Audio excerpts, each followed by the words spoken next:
তিনটি ধর্ম বলছে এক কথা, জুলুম করো না, নিরপরাধ রক্ত ঝরিও না, অন্যায়ের পাশে দাঁড়িও না। তবুও আজ মানুষ দুনিয়াটাকে নিজের খেয়াল মতো শেষ করে ফেলছে।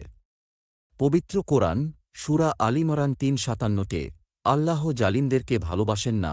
আরও বলা হয়েছে, নিশ্চয়ই জালিমদের জন্য রয়েছে যন্ত্রণাদায়ক শাস্তি। সূরা ৪২-৪২-তে ভগবদ্গীতা ৪:৭-৮, যখনই অধর্ম বৃদ্ধি পায় ও ধর্ম ক্ষয় হয়, তখনই আমি আবির্ভূত হই, ধর্ম প্রতিষ্ঠা করতে ও অধার্মিকদের ধ্বংস করতে।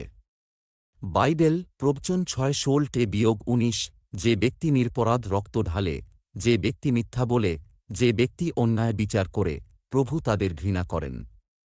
তাহলে এত স্পষ্টভাবে তিনটি ধর্ম যখন বলে জুলুম হারাম, হত্যা পাপ, লোভ ঘৃণ্য, তখনও মানুষ কেন থামে না?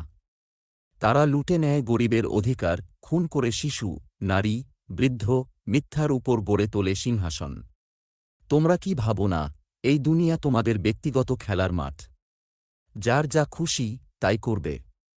এক একটা মানুষ যেন এক একটা ক্ষুদ্র ফেরাউন, ক্ষমতা পেলে আর কাউকে মানুষ মনে করে না। তিনটি ধর্মের স্রষ্টা যখন বলেন, অন্যায় করো না, সত্যের পক্ষে দাঁড়াও, তখনও এই মানবজাতি নিজের লোভ আর হিংসার পিছনে ছুটে দুনিয়াটাকে ধ্বংস করছে। এই পৃথিবীকে সুন্দর বানাতে তোমার এক ফোঁটা ন্যায় দরকার। না হলে আজকের নীরবতা কাল হয়ে যাবে ধ্বংসের গর্জন। সত্যের পক্ষে দাঁড়াও, জাগো, জাগিয়ে তোলো।